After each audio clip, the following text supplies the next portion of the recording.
जय भोलेनाथ। प्रिय भक्तों, एक बार फिर से श्रावण मास की नित्य प्रति कथा में आप सभी लोगों का हार्दिक बहुत बहुत स्वागत है।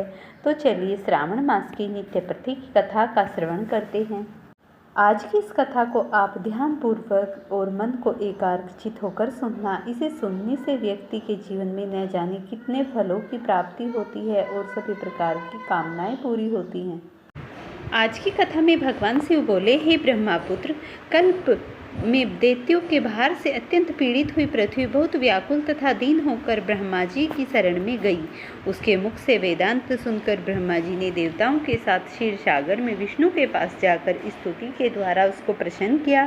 तब नारायण श्रीहरि सभी दिशाओं में प्रकट हुए और ब्रह्मा जी के मुख से संपूर्ण वृत्तांत सुनकर बोले, हे देवादिदेव, आप लोग डरो मत। मैं वासुदेव के द्वारा देवकी के गर्भ से अवतार लूंगा और पृथ्वी का संताप दूर करूंगा। सभी देवता लोग यादवों का रूप धारण करें। ऐसा कहकर भगवान अंतर्धान हो गए। समय आने पर वह देवकी के गर्भ से उत्पन्न हुए। वासुदेव ने कंस के भय से उन्हें गोकुल पहुंचा दिया और कंस का विनाश करने वाले उन कृष्ण का वहीं पर पालन पोषण हुआ। बाद में मथुरा में आकर उन्होंने अनुचरों सहित कंस का वध किया तथा पूर्ववासियों से आदर पूर्वक यह प्रार्थना की, हे कृष्ण, हे कृष्ण, हे महायोगिन, हे भक्त को अभय देने वाले, हे देव, हे शरणागत वत्सल, हम शरणागतों की रक्षा कीजिए। हे देव, हम आपसे कुछ निवेदन करते हैं, इसे आप कृपया करके हम लोगों को बताएं।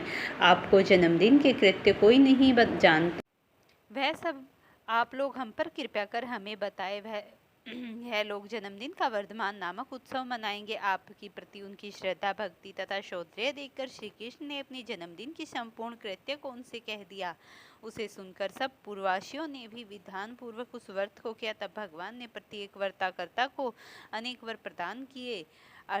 अंगदेश में उत्पन्न एक मितजित नामक राजा था। उसका पुत्र शामसेन सत्यवादी तथा सन्मार्ग पर चलने वाला था। सब कुछ जानने वाला वह राजा अपनी प्रजा को आनंदित करता हुआ उनका विधिवत पालन करता था। इस प्रकार रहते हुए उस राजा का अकस्मात देवयोग से पाखंडियों के साथ बहुत काल पर्यंत सहचर्य हो गया और वह सत्संग से वहाँ राजा अधर्म प्रणायण हो गया। वह राजा वेद शास्त्र तथा पुराण की बहुत निंदा करने लगा और वर्णाश्रम के धर्म के प्रति अत्यधिक द्वेष भाव से युक्त हो गया। हे मुनि श्रेष्ठ, बहुत दिन व्यतीत होने के पश्चात काल की प्रेरणा से वह राजा मृत्यु को प्राप्त हुआ और यमदूतों के अधीन हो गया।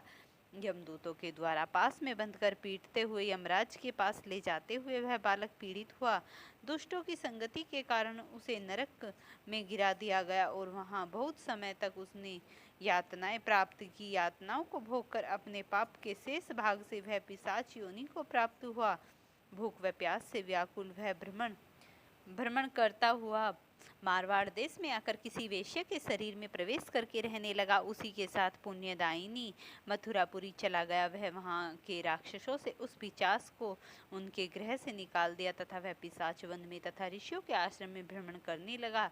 किसी समय देवयोग से श्री कृष्ण जन्माष्टमी के दिन व्रत करने वाले मुनियों तथा द्विजों के द्वारा महापूजा तथा नाम संकीर्तन आदि के साथ रात्रि जागरण किया जा रहा था। वहां पहुंचकर उसने विधिवत सब कुछ देखा और श्रीहरि की कथा का श्रवण किया। इससे वह उसी क्षण पाप रहित, पवित्र और निर्मल मन वाला हो गया। वह यमदूतों से मुक्त हो गया और प्रेत योनि छोड़कर विमान में बैठकर दिव्य भोगों से युक्त हो विष्णु लोक पहुंच गया। इस प्रकार इस प्रभाव से पिशाच योनि को प्राप्त हुआ उस राजा को विष्णु की सान्निध्य प्राप्त हुई।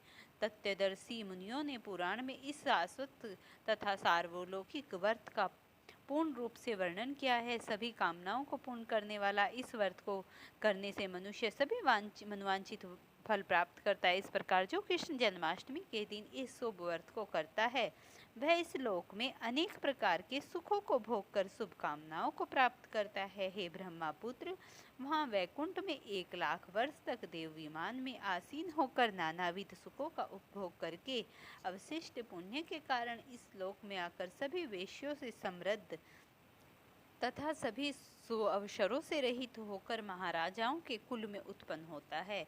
वह कामदेव के समान रूप वाला हो जाता है। जिस स्थान पर कृष्ण जन्मोत्सव की लीला विधि लिखी हो अथवा उसी सौंदर्य से युक्त श्री कृष्ण जन्म सामग्रियों से रहित किसी दूसरे को अर्पित की गई अथवा उत्साह पूर्वक अनुष्ठित व्रतों से विश्व सृष्टा श्री हरि की पूजा की जाती है। वहाँ शत्रुओं का भय कभी नहीं होता। उस स्थान पर मेघ व्यक्ति की इच्छा करने वाले व्यक्ति को वृष्टि करता है और प्राकृतिक आपदाओं से भी कभी कोई भय नहीं होता। जिस घर में कोई देव की पुत्र श्री कृष्ण के चरित्र की पूजा करता है वह घर सब प्रकार से समृद्ध हो जाता है। वहाँ भूत प्रेत आदि बाधाओं का भय नहीं होता। जो मनुष्य किसी के साथ में भी शांत होकर इस व्रतोत्सव का दर्शन कर लेता है वह सभी पापों से मुक्त होकर श्री हरि के धाम को जाता है। इस प्रकार से श्री हरि विष्णु भगवान ने पृथ्वी पर जन्म लेकर द्वापर युग में मनुष्यों का कल्याण किया और कलयुग में इसका एक आधार मात्र रखा कि जन्माष्टमी का व्रत करने से मनुष्य को समस्त प्रकार के फल प्राप्त होते हैं और वह अंत में मेरे धाम को पधार जाता है। फ्रेंड्स, अगर वीडियो पसंद आती है तो इसे लाइक शेयर करना, चैनल पर नए हैं तो चैनल को सब्सक्राइब करना। मिलते हैं, मुझे बताना कमेंट करके कि कौन सी वीडियो मैं आपके लिए लेकर आऊँ।